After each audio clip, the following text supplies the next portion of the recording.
Shalom mempelainya Kristus. Terima kasih kepada Allah Bapa karena kita boleh berjumpa lagi dan kita boleh sama-sama belajar akan firman Tuhan. Kita akan belajar apa yang paling Tuhan cari di dalam kehidupan kita. Apa yang paling Tuhan inginkan, rindukan di dalam kehidupan kita. Mari kita lihat firman Tuhan dari Kejadian 13 ayat 17 sampai 18. Bersiaplah, jalanilah negeri itu menurut panjang dan lebarnya, sebab kepadamulah akan kuberikan negeri itu. Sesudah itu Abram memindahkan kemahnya dan menetap di dekat pohon-pohon terbantin di Mamre, dekat Hebron. Lalu didirikannya lah mesbah di situ bagi Tuhan. Kemana saja Abraham pergi, dia selalu mendirikan mesbah. Pertama kali Abram mendirikan mesbah itu di Betel. Di Betel janji Tuhan datang kepada dia. Tuhan berkata, negeri ini akan kuberikan kepadamu dan keturunanmu, kata Tuhan. Begitu juga sampai di Hebron. Tuhan meneguhkan lagi janjinya kepada Abraham. Setiap Abraham mendirikan mesbah, Tuhan memberikan dia kemenangan demi kemenangan. Bahkan ia menjadi orang yang sangat diberkati dan diakui oleh raja-raja saat itu. Ketika dia sampai di Kanaan, dan di situ dia tidak mendirikan mesbah, dia jatuh di dalam pencobaan. Dia tidak lagi mempercayai janji Tuhan. Dan di situ dia mengambil Hagar sebagai gundiknya. Dia jadi mendengarkan apa kata istrinya Sarai dibandingkan janji Tuhan. Nah, ketika kita tidak punya mesbah dengan Tuhan, maka kita akan menjadi orang yang lemah. Kita akan menjadi orang yang gampang jatuh, gampang sekali lupa kepada janji Tuhan. Lalu di Kejadian 8 ayat 20 sampai 21. Lalu Nuh mendirikan mesbah bagi Tuhan dari segala binatang yang tidak haram dan dari segala burung yang tidak haram. Diambilnyalah beberapa ekor, lalu ia mempersembahkan korban bakaran di atas mesbah. Ketika Tuhan mencium persembahannya yang harum itu, berfirmanlah Tuhan dalam hatinya, aku tidak akan mengutuk bumi ini lagi, karena manusia sekalipun yang ditimbulkan hatinya adalah jahat dari sejak kecilnya. Dan aku takkan membinasakan lagi segala yang hidup seperti yang telah aku lakukan. Itulah janji Tuhan ketika Nuh memberikan korban persembahan di atas mesbah bagi Tuhan. Ketika ada mesbah, ketika ada korban yang diberikan, maka Tuhan berkenan kepada korban itu, maka Tuhan akan memberkati. Tuhan akan menghentikan segala kutuk dan segala tulah di dalam kehidupan kita. Juga ketika Daud memberikan begitu banyak korban-korban persembahan ketika tabut perjanjian Tuhan dibawa ke kota Yerusalem. Tuhan janjikan bahwasannya keturunanmu akan tetap ada di hadapanku. Tahta kerajaannya itu tidak akan berakhir dari keturunannya. Itulah janji Tuhan ketika Tuhan melihat korban di dalam kehidupan kita. Begitu juga ketika Daud mendirikan mesbah bagi Tuhan, maka tulah ditimpakan kepada orang Israel itu berhenti. Banyak sekali kisah-kisah yang kita bisa pelajari ketika ada mesbah dan korban yang diberikan kepada Tuhan. Maka di situ berkat Tuhan mengalir. Beberapa waktu yang lalu, Tuhan katakan, semua pagar tembok itu sudah harus terpasang dengan kuat. Sudah harus berdiri dengan kuat, kata Tuhan. Dan pintu-pintu sudah harus terkunci rangkap. Tidak boleh ada celah. Itulah tudung perlindungan Tuhan. Orang-orang yang hidup di dalam tudung perlindungan Tuhan, merekalah anak-anak yang akan di dalam perlindungan Tuhan, akan ada terus di dalam sukacita Tuhan. Mereka anak-anak yang akan beristirahat dengan tenang, kata Tuhan, ketika mereka di dalam tudung perlindungan Tuhan. Bagaimana membangun tudung perlindungan ini? Adalah dengan mesbah dan dengan korban, kata Tuhan. Ketika kita ragu kepada apa yang Tuhan berikan dalam kehidupan kita, maka kita akan banyak kehilangan, kata Tuhan. Banyak sekali kerugian-kerugian. Dan juga Tuhan katakan, berdoa bagi kotamu, kata Tuhan. Berdoa bagi kota-kotamu. Akan banyak sekali bencana alam kecelakaan yang akan terjadi ke depannya. Dan sakit penyakit, virus-virus yang akan terjadi ke depannya. Ketika Tuhan tunjukkan kode 112, itu adalah sebuah kode darurat. di mana semua itu akan segera terjadi bersamaan. Ketika orang yang terhindar daripada bencana alam, belum tentu dia terhindar dari kecelakaan. Ketika dia terhindar dari kecelakaan, belum tentu dia akan terhindar dari virus-virus yang berbahaya. Ketika dia terhindar dari virus yang berbahaya, belum tentu dia akan terhindar dari kerugian demi kerugian. Inilah pentingnya kita hidup di dalam tudung perlindungan Tuhan yang utuh, kata Tuhan. Harus ada tembok pagar yang kuat di dalam kehidupannya. Semua hamba-hambaku sudah harus ada di dalam materai perlindungan Tuhan. Dalam Keluaran 12 ayat 11 sampai 13. Beginilah kamu memakannya, pinggangmu berikatkan kasut pada kakimu dan tongkat di tanganmu. Buru-burulah kamu memakannya, itulah Paskah bagi Tuhan. Sebab pada malam ini aku akan menjalani tanah Mesir dan semua anak sulung dari anak manusia sampai anak binatang akan kubunuh dan kepada semua Allah di Mesir akan kujatuhkan hukuman. Akulah Tuhan. Dan darah itu menjadi tanda bagimu pada rumah-rumah di mana kamu tinggal. Apabila aku melihat darah itu, maka aku akan lewat daripada kamu. Jadi tidak akan ada tulah kemusnahan di tengah-tengah kamu apabila aku menghukum tanah Mesir. Pada zaman ini, akhir zaman, darah Tuhan itu telah tertumpah bagi kita. Dan Tuhan katakan, pada akhir zaman ini, mezbah korban persembahan yang akan Tuhan cek di dalam kehidupan kita, itu adalah apakah kita menjadi korban yang benar di hadapan Tuhan. Apakah kita menjadi korban yang layak, harum, berkenan di hadapannya. Tuhan akan melewati setiap kita. Ketika dia temukan kita memiliki mezbah dan korban yang benar di dalam hati kita, kehidupan kita. Jadi kita tidak lagi bisa hidup sembarangan, tidak bisa lagi hidup suam-suam, tidak bisa lagi hidup mendua hati. Tuhan mencari korban-korban yang benar, menyenangkan Bapa, korban-korban yang harum di hadapan Bapa, korban yang layak di atas mezbah persembahan kepada Bapa. Itulah yang Bapa cari. Itulah yang akan di dalam tudung perlindungan Tuhan. Korban-korban yang demikian yang akan menjadi satu tubuh dengan Tuhan. Bapa tidak lagi mencari orang-orang yang hidupnya suam-suam. Dalam Matius 5 ayat 20. Aku berkata kepadamu, jika hidup keagamaanmu tidak lebih benar daripada hidup keagamaan ahli-ahli Taurat dan orang-orang Farisi, sesungguhnya kamu tidak akan masuk ke dalam kerajaan sorga. Juga dalam Markus 10, 14-16. Ketika Yesus melihat hal itu, ia marah dan berkata kepada mereka, biarkanlah anak-anak itu datang kepadaku, jangan menghalang-halangi mereka, sebab orang-orang yang seperti itulah yang mempunyai kerajaan Allah. Aku berkata kepadamu, sesungguhnya barang siapa tidak menyambut kerajaan Allah seperti seorang anak kecil, ia tidak akan masuk ke dalamnya. Lalu ia memeluk anak-anak itu dan sambil meletakkan tangannya atas mereka, ia memberkati mereka. Kita bisa melihat dua perbandingan ini di mana ahli-ahli Taurat dan orang-orang Farisi. Mereka adalah orang-orang yang mengerti firman Tuhan. Tetapi Tuhan katakan, jika kita tidak lebih benar daripada mereka, standar hidup kita tidak lebih benar daripada ahli-ahli Taurat dan ahli orang-orang Farisi ini, maka kita tidak akan masuk ke dalam kerajaan sorga. Itu berbanding terbalik dengan bahwasanya anak-anak yang seperti inilah yang akan masuk ke dalam kerajaan Allah. Jangan menghalang-halangi anak-anak ini. Orang yang seperti inilah yang mempunyai kerajaan Allah. Anak-anak yang tidak mengerti apa-apa. Anak-anak yang hanya percaya kepada Tuhan dan datang kepada Tuhan dengan sukacita. Dia begitu taat dan percaya kepada Bapa. Orang-orang seperti inilah yang akan masuk ke dalam kerajaan Allah, dikatakan. Anak-anak yang mungkin tidak mengerti banyak tentang firman Tuhan. Dia menyenangkan Bapa. Markus 12 ayat 29 sampai 31. Nah, ketika Tuhan katakan kepada ahli Taurat ini dan orang-orang Farisi ini, mereka sedang menguji Tuhan. Mereka menjebak Tuhan dengan pertanyaan-pertanyaan. Tetapi Tuhan katakan, hanya ini yang terutama, mengasihi Tuhan Allah dengan segenap hati, jiwa, kekuatan kita, akal budi kita, dan mengasihi sesama kita seperti diri sendiri. Dan ini adalah hukum yang pertama dari 10 perintah Allah. Jangan ada padamu Allah lain di hadapanku, kata Tuhan.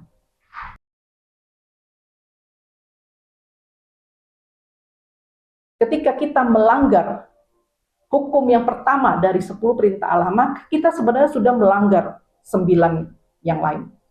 Dan apa yang menjadi perbandingannya? Karena ahli-ahli Taurat dan orang Farisi membuat begitu banyak peraturan-peraturan, sehingga orang Israel kesulitan untuk memenuhi hukum Taurat itu. Tetapi Tuhan katakan yang terutama adalah mengasihi Tuhan Allah kita dengan sepenuh hati kita, jiwa kita. Dan di ayat 34, Yesus berkata kepada orang yang bijaksana itu, yang menjawab dia itu, engkau tidak jauh dari kerajaan Allah. Dan seorang pun tidak berani lagi menanyakan sesuatu kepadanya. Orang yang seperti inilah yang akan masuk di dalam kerajaan Allah. Beberapa hari sebelumnya, Tuhan menunjukkan begitu banyaknya anak-anak yang diajar. Anak-anak ini semuanya duduk di lantai. Dan Tuhan sendiri juga duduk di lantai mengajar mereka. Ketika saya melihat hal itu, saya begitu bersuka cita.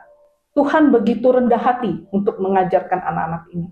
Dan di tangan Tuhan ada sebatang ranting yang telah dipatahkan. Di situ seperti Tuhan berkata, anak-anak yang tidak berbuah, anak-anak yang tidak berguna, itu akan dipatahkan. Orang-orang yang tidak menghasilkan buah di akhir zaman, itu akan dihajar Tuhan habis-habisan. Kita perlu tahu, kata Tuhan, sekarang waktunya apa, sekarang masanya apa. Dan Tuhan juga katakan di saat itu, betapa baiknya jika anak-anakku itu duduk dan mendengar, kata Tuhan. Kemana arahnya kita? Kemana tujuan kita? Kita harus tahu dengan jelas, kata Tuhan, sebab ini akhir zaman. Betapa baiknya jika anak-anakku itu duduk dan mendengar, kata Tuhan. Jadi, Tuhan ingin kita kembali kepada mezbah kita yang benar. Mezbah yang duduk diam di hadapan Tuhan. Dan melepaskan semua kedagingan-kedagingan kita. Supaya kita menjadi korban yang benar di hadapan Tuhan. Dalam Wahyu 2 ayat 12-16. Tuliskanlah kepada malaikat di Pergamus. Inilah firman Dia yang memakai pedang yang tajam dan bermata dua. Aku tahu di mana engkau diam, yaitu di sana di tempat tata iblis. Dan engkau berpegang kepada namaku, dan engkau tidak menyangkal imanmu kepadaku. Juga tidak pada zaman Antipas saksiku yang setia kepadaku, yang dibunuh di hadapan kamu di mana iblis diam. Tetapi aku mempunyai beberapa keberatan terhadap engkau, di antaranya ada beberapa orang yang menganut ajaran Bileam, yang memberikan nasihat kepada Balak untuk menyesatkan orang Israel, supaya mereka makan persembahan berhala dan berbuat zina.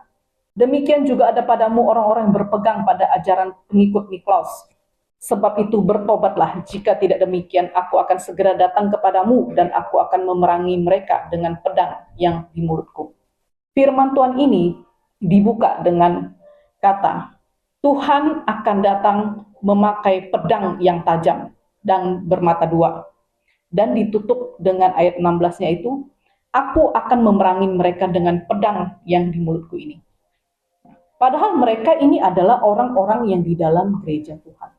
Tetapi gereja yang seperti apa? Jemaat di Pergamus adalah jemaat yang mendua hati dengan penyembahan berhala, yang kompromi, dan gereja-gereja yang mengajarkan kesesatan.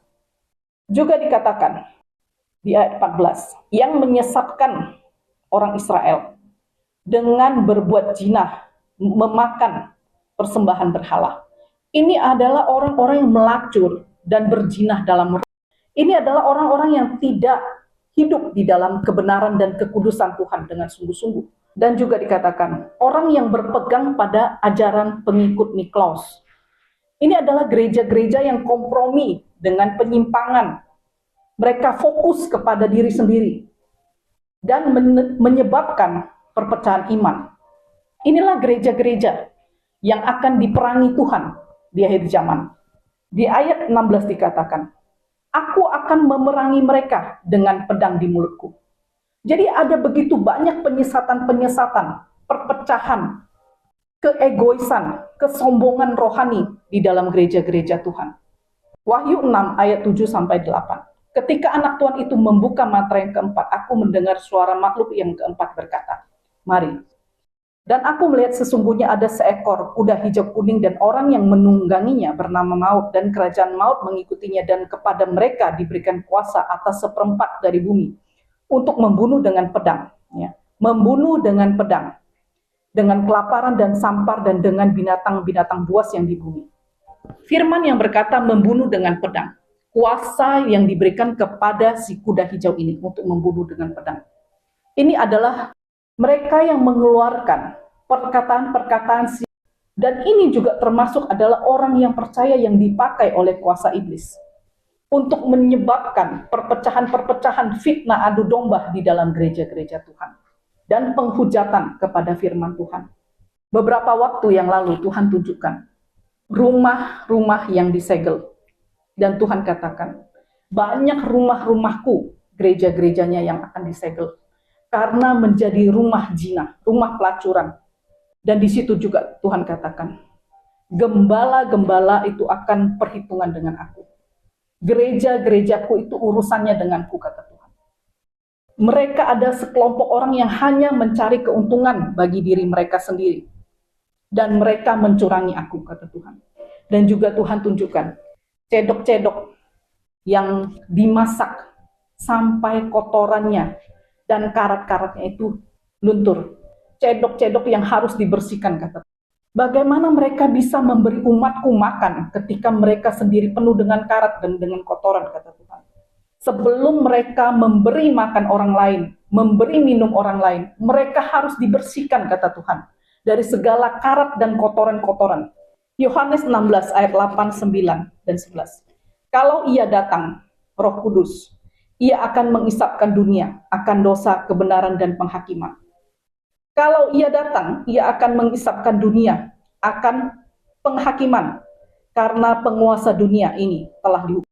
Kalau ia datang, ia akan mengisapkan dunia akan dosa, karena mereka tidak percaya kepadaku. Inilah yang Tuhan sedang kerjakan di akhir zaman. Hari penghakiman kepada gereja-gerejanya. Dan dikatakan di sini, ialah Roh Kudus yang mengisapkan dunia akan dosa, kebenaran, dan penghakiman. Jadi, kalau Roh Kudus yang mengisapkan dunia akan dosa, artinya bukan kita sebagai hamba-hamba Tuhan, gembala-gembalanya yang bisa membanggakan hasil pekerjaan kita. Setiap jemaat, setiap jiwa-jiwa yang datang, setiap jiwa-jiwa yang harus dituntun oleh firman Tuhan, diinsafkan oleh Roh Kudus. Roh Kuduslah yang membawa pertobatan kepada umatnya. Jadi itu bukan hasil usaha daripada gembala-gembala, bukan hasil usaha daripada gereja-gereja Tuhan, bukan hasil usaha daripada hamba-hamba Tuhan. Tidak ada seorang pun yang boleh memegahkan diri, membanggakan apa yang telah dikerjakannya. Beberapa tahun yang lalu Tuhan pernah menunjukkan tentang mezbah. Beberapa mezbah yang Tuhan tunjukkan, tetapi saya akan katakan satu saja. Ketika Tuhan masuk ke dalam hati kita, ketika pintu itu hati kita dibuka, yang Tuhan cari yang pertama itu adalah mezbah. Mezbah yang berdiri di depan pintu hati kita. Seberapa mezbah itu baik, seberapa mezbah itu berkenan kepada Tuhan. Tuhan mencari itu. Apakah mezbahmu itu mezbah yang asal-asalan dibangun? Apakah mezbahmu itu adalah mezbah yang hanya sebagai hiasan? Dan di atas mezbah itu harus ada korban. Korban yang benar, korban yang kudus, korban yang wangi, korban yang berkenan kepada Bapa. Itulah mezbah yang Tuhan cari ketika Tuhan masuk membuka pintu hati kita. Setelah mezbah itu ada meja makan. Meja makan yang cukup besar. Dan Tuhan katakan, setelah mezbah itu adalah hubungan. Hubungan bukan hanya dengan pribadi Bapa dengan kita, Tuhan dengan kita, Roh Kudus dengan kita, tetapi juga bagaimana kita membawa keluarga kita, seisi rumah kita, memiliki hubungan yang benar dengan Tuhan. Itulah hal kedua yang Tuhan lihat, Tuhan cek. Dan yang ketiga adalah kebun. Kebun-kebun yang Bapa sendiri rawat buah-buahnya. Jadi buah-buah yang begitu indah, buah-buah yang begitu baik, itu dirawat oleh Bapa. Jadi tidak ada seorang pun yang bisa bangga dengan apa yang telah dilakukannya, dengan hasil-hasil pelayanannya. Tidak ada yang bisa kita sombongkan. Semua itu adalah pekerjaan Bapa di dalam kehidupan kita. Setelah melewati kebun, baru ada ruang-ruang yang lain. Itulah yang Tuhan perlihatkan. Itulah yang Tuhan ajarkan. Yang Tuhan cari pertama, jangan ada padamu Allah lain di hadapanku. Bagaimana kita mengasihi Dia? Seperti tadi dikatakan 10 perintah Allah, hukum yang pertama. Dan juga kasihilah Tuhan Allahmu dengan segenap hatimu, jiwamu, akal budimu, kekuatanmu, dan kasihilah sesamamu seperti dirimu sendiri.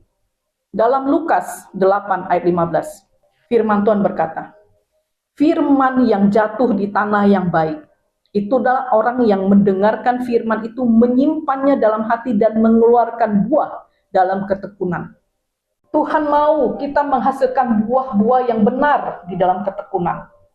Dalam kesetiaan, kita tahu ada kisah putra bungsu dan putra sulung. Xiao Ye跟大小爷，小爷他知道他阿爹的心，他阿爹喜欢什么，想什么，要什么，他明白。Putra bungsu yang mengerti hati bapaknya. Dia tahu bapaknya suka apa, senang apa, berpikir bagaimana. Dan dia tahu dia begitu dimanja, begitu disayang. Dan dengan berani dia meminta bagian daripada hartanya. Dulu saya selalu berpikir tentang firman ini. Bagaimana seorang putra bungsu yang meminta harta bapaknya, sedangkan sulung tidak berani meminta. Tapi di situ saya mengerti, karena dia punya hubungan yang benar dengan Bapa. Dia punya hubungan yang baik dengan Bapa. Sehingga dia tahu bahwa Bapa akan memberikan semua yang dia minta.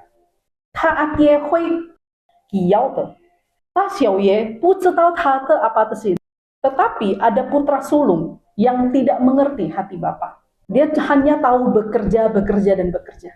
Dia menghabiskan seluruh tenaganya, kemampuannya hanya untuk bekerja. Dan tidak punya hubungan yang baik dengan Bapa. Kita begitu sibuk dengan pelayanan. Kita begitu sibuk dengan ini dan itu. Yang kalau kita pikir, kalau saya menghasilkan ini, saya akan memberi lebih banyak, dan lebih banyak. Tapi kita tidak memiliki hubungan yang benar dengan Bapa. Itulah yang Tuhan benci. Xiao Ye跟大小爷，两个儿子你不喜欢。Saya katakan, putra bungsu dan putra sulung, dua-duanya Bapa tidak suka. Bapa senang kepada orang-orang yang menghambakan diri kepadanya. Bukan anak-anak yang manja, bukan anak-anak yang hanya tahu meminta, bukan hanya anak-anak yang hanya tahu bekerja, tetapi anak-anak yang menghambakan diri dengan benar dan punya hubungan dengan benar dengan Dia. Itulah gambaran Kristus. Yang tak siente erze. Dia tahu apa yang harus dikerjakannya karena dia mengerti akan hatinya Bapa. Yang siente erze. Putra yang seperti Kristus. Contoh teladan kita itu adalah Kristus. Dia tahu Bapa mengasihi dia. Dia tahu Bapa memberikan segalanya bagi dia. Tetapi dia hanya ingin melakukan pekerjaannya dengan sempurna. Menyelesaikan pekerjaan yang diberikan kepadanya. Itulah putra Allah yang sejati. Itulah yang dicari oleh Bapa. Matius 15 ayat 25 sampai 27. Tetapi perempuan Kanaan itu mendekat dan menyembah dia sambil berkata, "Tuhan, tolonglah aku." Tetapi Yesus menjawab, "Tidak patut mengambil roti yang disediakan bagi anak-anak dan melemparkannya kepada anjing." Kata perempuan itu, "Benar Tuhan, namun anjing itu makan remah-remah yang jatuh dari meja tuannya." Tuhan itu bahkan menyamakan kita dengan anjing. Itioko. Kita harus tahu diri. Banyak anak-anaknya yang begitu membanggakan dirinya sebagai anak-anak kerajaan. Sehingga dia tidak tahu lagi bahwasannya dia itu adalah budak yang dimerdekakan. Hamba yang harus bekerja dengan takut dan taat kepada tuannya. Dan di akhir zaman ini, Tuhan katakan, "Ta bu yao xiao gou, ta bu yao Hayao ya haise, yangkou, yangkou, anjing-anjing penyerang. Dia tidak butuh lagi anjing-anjing rumahan. Dia tidak butuh lagi anjing-anjing yang hanya menyusu, kata Tuhan. Dia butuh anjing-anjing yang menyerang. Dia butuh anjing-anjing yang berperang bersama dia. Pasukan-pasukan yang akan berperang bersama dia. Berperang bagi kerajaan Allah. Itulah yang Tuhan mau, yang sedang Bapa panggil di hari zaman ini.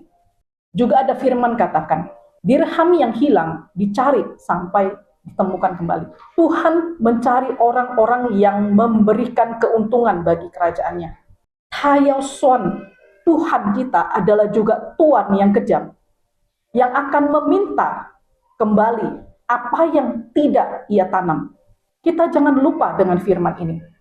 Dalam Wahyu 17 ayat 14 dikatakan, mereka akan berperang. Mereka ini adalah antikris ya. Akan berperang melawan anak domba. Tetapi anak domba akan mengalahkan mereka. Karena ia adalah Tuhan di atas segala Tuhan dan Raja di atas segala Raja. Mereka bersama-sama dengan dia juga akan menang. Mereka yang bersama-sama dengan dia juga akan menang. Yaitu mereka yang terpanggil, yang telah dipilih dan yang setia. Jadi di sini firman Tuhan berkata, orang yang bersama-sama dengan dia berperang bersama-sama dengan dia. Mereka jugalah yang akan menang bersama-sama dengan dia. Mereka yang terpanggil untuk berperang adalah mereka yang terpilih dan mereka yang setia, kata Tuhan. Juga di firman ini dikatakan, karena ia adalah Tuhan di atas segala Tuhan. Bagaimana Tuhan ini mengutamakan dirinya menjadi Tuhan? Berarti dia adalah Tuhan dari segala hamba-hambanya. Tuhan mencari hamba-hambanya. Tuhan di atas segala Tuhan. Hamba-hambanya yang telah bebas dari segala keinginan-keinginannya diri sendiri. Yang telah dibebaskan dari segala dosa-dosa dan kedagingannya. Orang-orang yang menjadi Tuhan atas dirinya sendiri. Yang tidak lagi terikat dengan segala keinginan-keinginan dagingnya. Tuhan bagi dirinya sendiri yang telah menang atas segala dosa. Mereka lah yang disebut Tuhan, ya. Mereka lah yang disebut Tuhan-Tuhan kecil. Dan Tuhan sendiri menjadi Tuhan yang besar bagi kita. Beberapa waktu yang lalu Tuhan tunjukkan tentang antikris. Saya melihat sebuah patung. Patung itu memiliki 2 tangan kanan dan 1 tangan kiri. Ketika imam mengurapi patung itu, maka tangan kanannya itu menjadi 3. Dia tidak lagi memiliki tangan kiri, tetapi dia memiliki 3 tangan kanan. Dan saya melihat sebagian patung-patung ini itu menjadi hidup, menjadi daging, dan sebagian itu masih berupa patung. Dan Tuhan katakan, semua minyak-minyak penyembahannya itu dibuang, dihambur-hamburkan. Ketika saya melihat hal itu, saya bertanya kepada Tuhan, apa artinya? Dan Tuhan katakan, antikris akan segera berkuasa. Tetapi anak-anak Tuhan harus berdoa untuk menunda dan kekuasaan daripada antikris ini. Tuhan katakan berdoa dan menghamburkan semua minyak-minyaknya. Penyembahan-penyembahan antikris ini. Semua penyembah-penyembah berhala ini, antikris ini. Dihambur-hamburkan, diserakkan, kata Tuhan. Kita harus berdoa untuk ini. Dan juga Tuhan menunjukkan banyak sekali bintang-bintang internasional yang sedang diincar. Di mana mereka sekarang sedang memasuki masa-masa pensiun, masa-masa tua mereka. Mereka sedang diteror. Kalau saja bintang-bintang yang sudah di masa tuanya itu diteror, apalagi bintang-bintang yang sedang di masa mudanya sekarang, sedang naik daunnya. Ya. Mereka semua diteror agen-agen kegelapan. Dan bukan hanya itu saja, semua seniman, semua profesional, juga semua pebisnis-pebisnis kelas dunia, dan universitas-universitas yang ternama di dunia, mereka akan dipaksa, mereka akan diteror sampai mereka mengikuti agenda-agenda dari kegelapan. Ketika Tuhan menunjukkan itu semua, mereka adalah orang-orang yang punya pengaruh yang besar, punya follower yang besar, punya pengikut yang besar di seluruh dunia. Ketika mereka dipakai sebagai alat-alat kegelapan, maka akan begitu banyak orang-orang yang hidup di dalam suam-suam itu akan terikut di dalam arus ini. Dan Tuhan katakan berdoa berdoa supaya ini bisa ditunda, kata Tuhan. Supaya sebanyak-banyaknya orang yang diselamatkan. Berdoa untuk yang terbaik daripada mereka yang Tuhan akan kerjakan bagi, supaya mereka tersadar, supaya mereka imannya teguh dan kuat. Bukan hanya politisi, tetapi juga termasuk raja-raja. Mereka semua sedang akan diteror, dijebak untuk menjadi agen-agen kegelapan. Mungkin kita akan berkata, ini tidak ada hubungannya dengan kehidupan kita, dengan keluarga kita. Tetapi bagaimana dengan jiwa-jiwa? Jika kita hanya memikirkan diri kita sendiri, kata Tuhan, engkau tidak layak bagi kerajaan Allah, kata Tuhan. Sebab semua apa yang kita lakukan saat ini, apakah kita lakukan bagi kerajaan Allah? Itu sedang diperhitungkan oleh Tuhan. Dan juga Tuhan katakan, negara-negara di Mediterania akan masuk di dalam Kristus.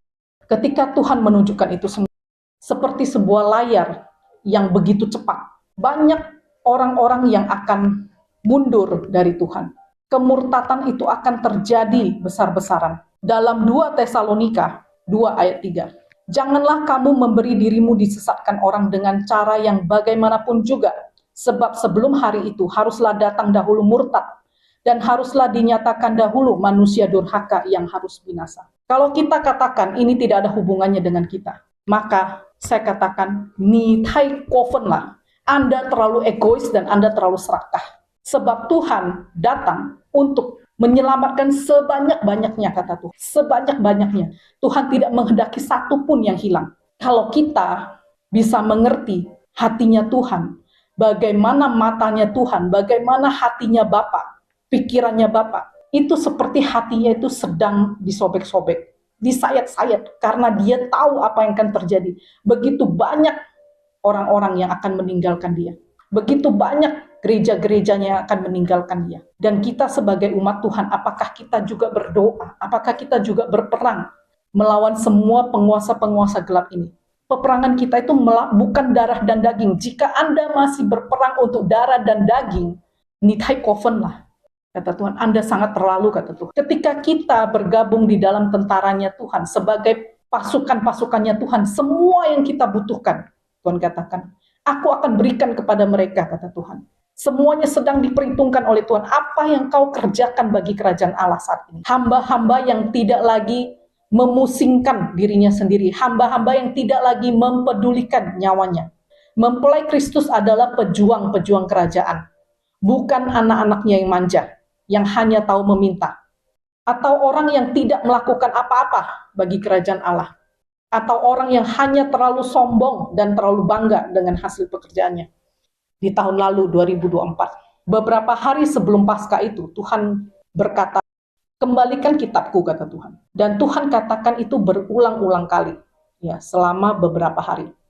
Dan pas di hari Paskah di tahun itu 2024, ketika pujian itu mulai dinaikkan, saya itu hanya menangis. Saya tidak tahu apa yang saya tangisi juga. Sampai di waktu ketika anak-anak dinaikkan ke atas mimbar untuk didoakan. Ketika hamba Tuhan itu menyentuh anak-anak itu untuk diberkati, firman Tuhan itu begitu kuat datang.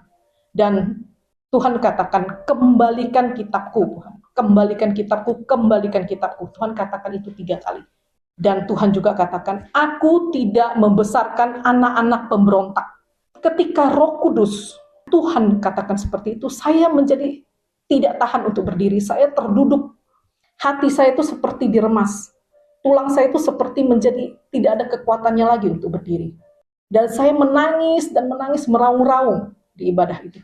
Dan ketika saat itu terjadi, Roh Kudus itu memberi saya pengertian bahwasanya firman Tuhan harus dikembalikan. Keutuhan firman Tuhan itu harus dikembalikan. Kebenaran firman Tuhan itu harus dibukakan. Kembalikan firmanku, semua hamba-hamba Tuhan, kata Tuhan. Kembalikan kitabku. Firman yang benar harus dikembalikan, kata Tuhan. Harus dikembalikan otoritasnya. Harus dikembalikan seperti hatinya Bapa inginkan. Bukan seperti apa yang kita inginkan. Roh Kudus itu memberi saya pengertian bahwasanya arti daripada firman Tuhan ini harus diluruskan kembali semuanya. Jangan lagi ada penyelewengan dan kesewenang-wenangan di dalam firman Tuhan. Dan di situ juga Roh Kudus berkata, aku tidak membesarkan anak-anak pemberontak.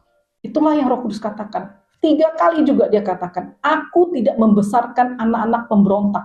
Aku tidak membesarkan anak-anak pemberontak. Aku tidak membesarkan anak-anak pemberontak. Disitulah hati saya itu seperti diremas-remas. Dan saya menangis meraung-raung hari itu. Dalam Matius 16 ayat 23-27. Yesus berpaling kepada Petrus dan katanya, "Enyahlah iblis, engkau suatu batu sandungan bagiku, sebab engkau bukan memikirkan apa yang dipikirkan Allah, melainkan apa yang dipikirkan manusia." Lalu Yesus berkata kepada murid-muridnya, "Setiap orang yang mau mengikuti aku, ia harus menyangkal dirinya. Ia harus menyangkal dirinya, memikul salibnya, dan mengikuti aku. Karena barang siapa menyelamatkan nyawanya, ia akan kehilangan nyawanya. Tetapi barang siapa kehilangan nyawanya karena aku, ia akan memperolehnya. Apa gunanya seorang memperoleh seluruh dunia, tetapi kehilangan nyawanya? Dan apa yang dapat diberikannya sebagai ganti nyawanya?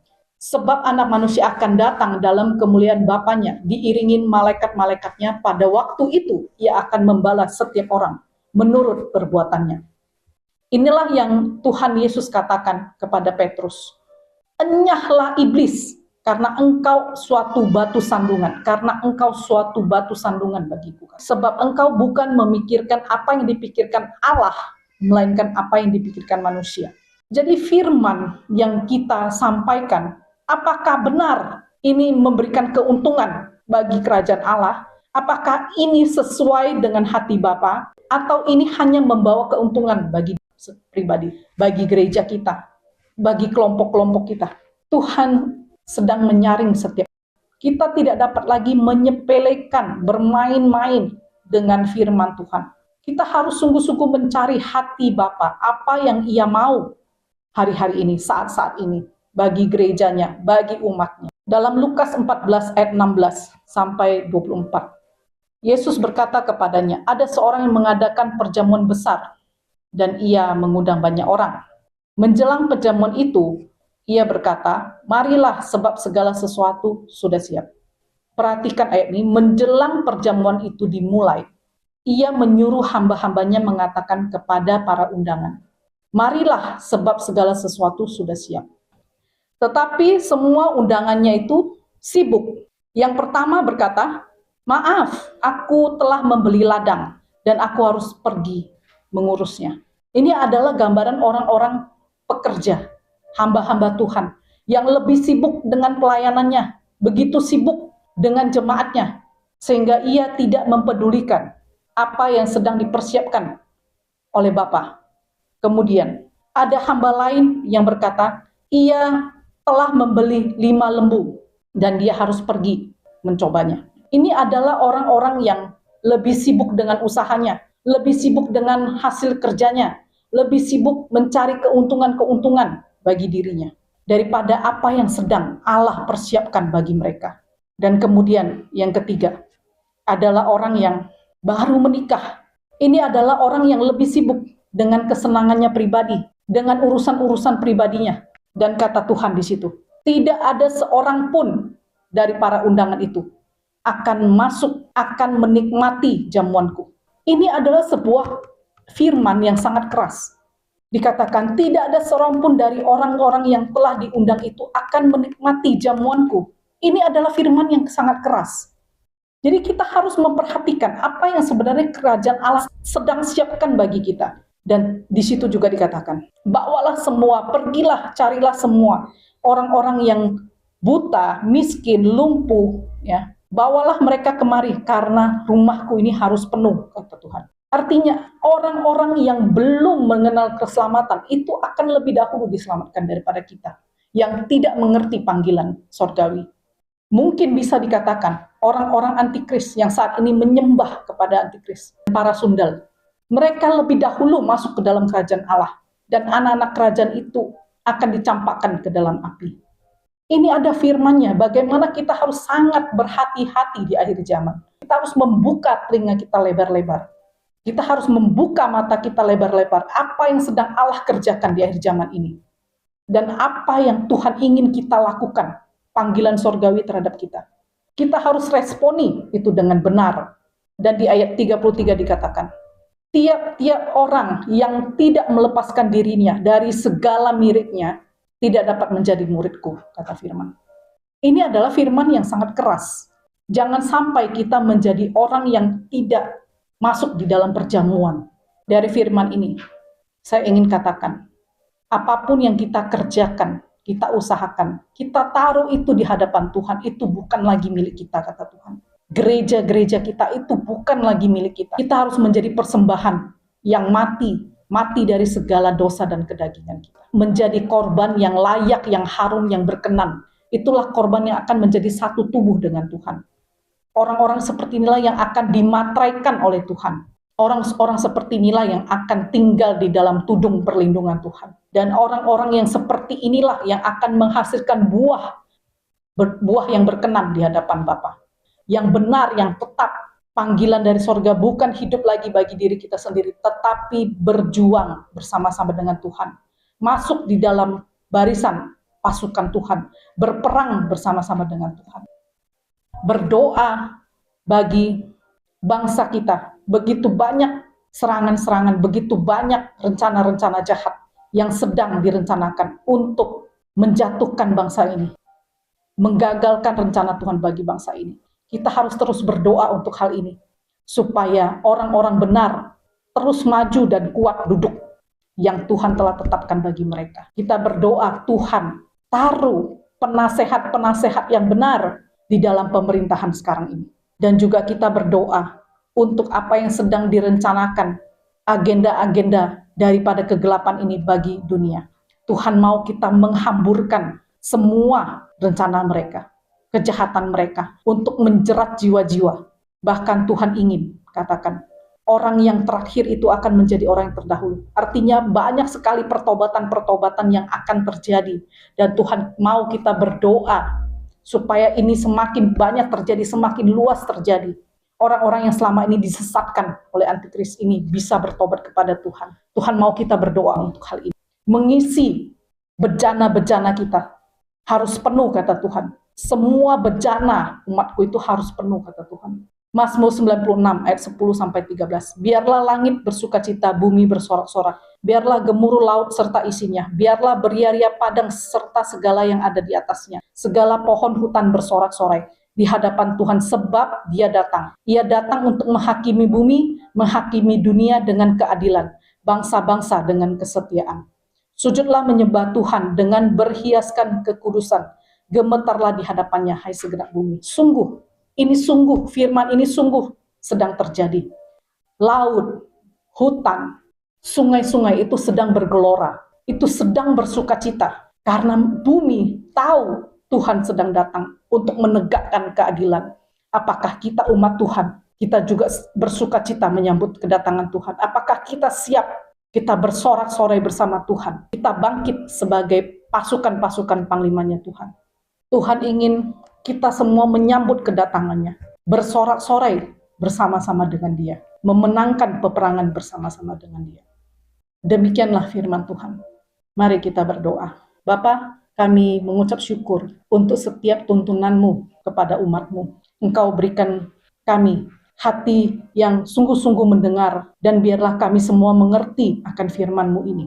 Dan berikan kami telinga yang terbuka, mata yang terbuka, sebab firman-Mu berkata, Engkau akan membangkitkan teruna-terunamu, pelihat-pelihatmu pada akhir zaman. Biarlah kami semua mendengar dan melihat nyata kedatangan-Mu di dalam kehidupan kami, membela setiap perkara-perkara kami. Dan kami berdoa Tuhan, untuk apapun yang akan terjadi di depan kami akan diluputkan dari segala malapetaka, segala mara bahaya.